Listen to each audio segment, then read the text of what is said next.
کس کے سامنے جا رہے ہو؟ وہ صحابہ نے ادھر ادھر دیکھا، کوئی آ نہیں رہا۔ آپ نے پھر دوبارہ فرمایا ماذا یستقبلکم وماذا تستقبلون، وہ کون آ رہا ہے، کس کے سامنے جا رہے ہیں؟ میں پھر ادھر ادھر دیکھا، پھر کوئی نہیں۔ پھر تیسری دفعہ ماذا یستقبلون وماذا تستقبلون، وہ کون آ رہا ہے؟ تو پھر عمر رضی اللہ تعالیٰ عنہ کھڑے ہو گئے کہ یا رسول اللہ اواحکم نظر، ہمیں تو کوئی بھی نظر نہیں آ رہا، تو کیا کوئی وحی نازل ہوئی ہے؟ قال اللہ نہیں۔ کیا کوئی دشمن آ رہا ہے آپ کو اللہ نے دکھا دیا ہے تو اس کی تیاری؟ قال اللہ کا نہیں۔ پھر انہوں نے پوچھا تو پھر کون آ رہا ہے؟ فرمایا کہ رمضان المبارک آ رہا ہے، ہمارے سامنے رمضان آ رہا ہے جو رحمتوں کا مہینہ ہے، بخشش کا مہینہ ہے، جہنم سے خلاصی کا مہینہ ہے۔ یہ وہ مبارک مہینہ ہے جس کا نام اللہ نے خود رکھا۔ باقی محرم، صفر، ربیع الاول، ربیع الثانی، ان مہینوں کے نام عربوں نے رکھے۔ بظاہر رمضان کا نام بھی عربوں نے رکھا، لیکن عرب اور عجم کی پیدائش سے پہلے، زمین آسمان کی پیدائش سے پہلے اللہ نے قرآن کی تلاوت فرمائی، تو اس میں یہ اس وقت اللہ نے بولا جب کچھ نہ تھا، شہر رمضان الذی انزل فیہ القرآن، رمضان کا مہینہ جس میں قرآن کو اتارا گیا۔ اس میں اللہ تعالیٰ نے روزے کو ہائی لائٹ نہیں کیا، اس میں قرآن کو ہائی لائٹ کیا ہے، حالانکہ روزے کو ہائی لائٹ کرنا چاہیے۔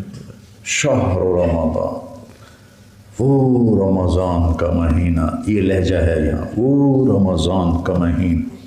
آگے جس میں روزے ہیں نہیں، جس میں قرآن اتارا گیا، کہ روزے کے ساتھ قرآن کا اہتمام اس امت کے اوپر لازم کر دیا گیا کہ قرآن کے سوا کوئی اور کتاب نہیں جو سیدھا راستہ بتا سکے، سمجھا سکے۔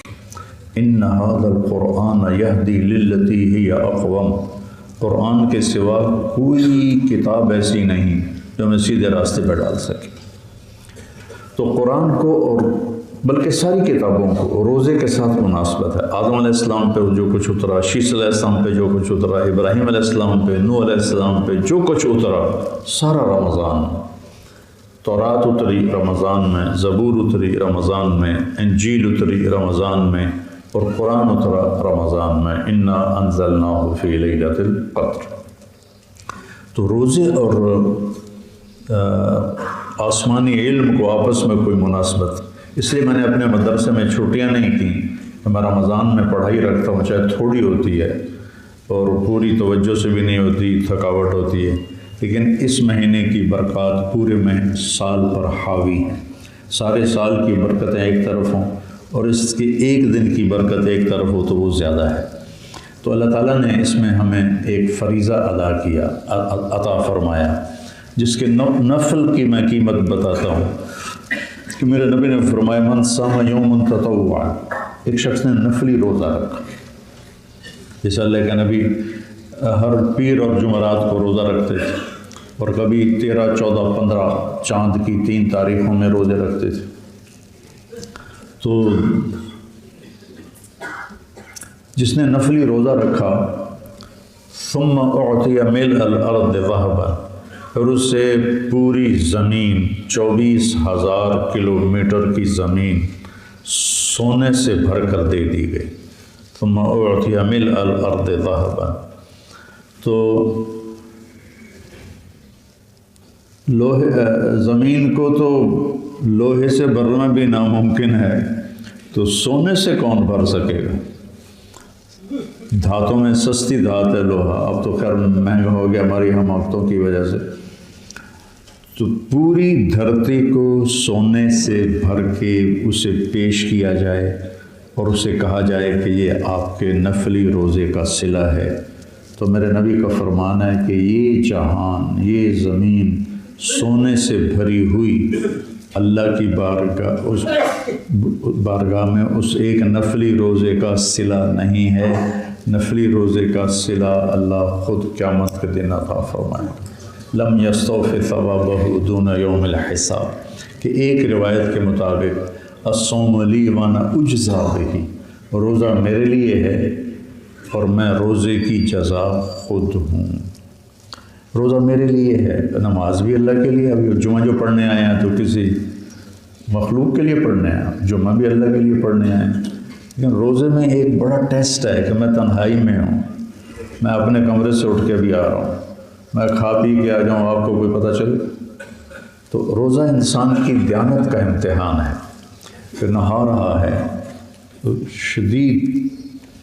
ایک دفعہ مجھے یاد آ گیا 1975 میں میری تشکیل ہوئی تھی فیصل آباد، اور تحصیل والی مسجد مرکز ہوتا تھا، اور میں نے 15 شعبان کا روزہ رکھ لیا، چھٹیاں تھیں نا، چلہ لگا رہے تھے، تو اتنی گرمی تھی کہ پیاس سے میں مرنے لگا، اتنا میرا برا حال ہوا۔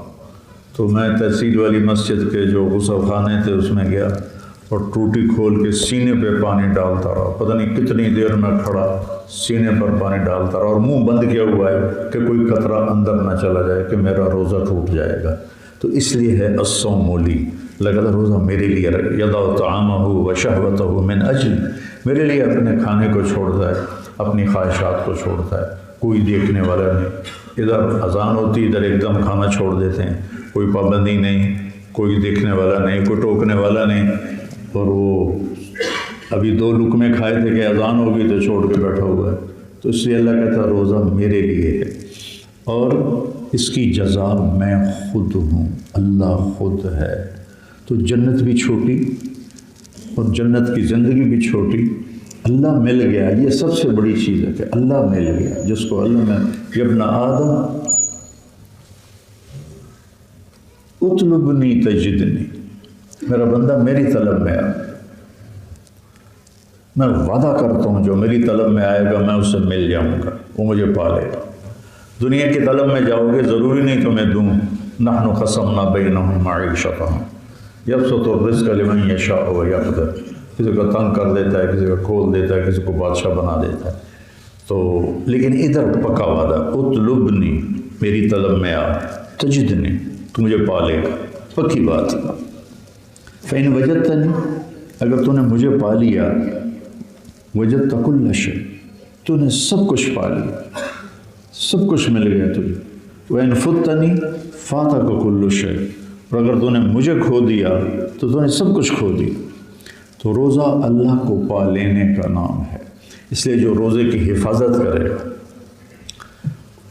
من صان نفسہ فی شہر رمضان، جس نے رمضان کا روزہ رکھا اپنے نفس کو لگام دے کر، یہ نہیں کہ کھانا پینا چھوڑا اور جھوٹ بولتا جا رہا ہے، گالیاں دیتا جا رہا ہے، غیبت کرتا جا رہا ہے، تو یہ روزے میں سوراخ ہو گئے ہیں۔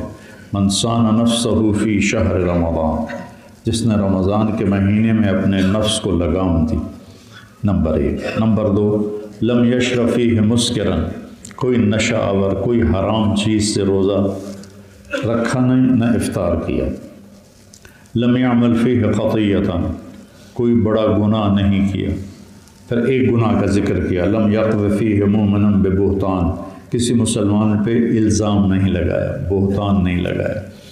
بہتان، جھوٹا الزام اتنا بڑا گناہ ہے کہ میرے نبی کا فرمان ہے، جس نے کسی نیک عورت پہ بدکاری کا الزام لگایا اور پھر توبہ نہ کی اور اس سے معافی نہ مانگی، 100 سال مصلی پہ بیٹھ کے نفل پڑھتا رہے، مر کے جہنم میں جائے گا، جنت میں نہیں جا سکتا۔ الزام لگانا اتنا بڑا گناہ ہے۔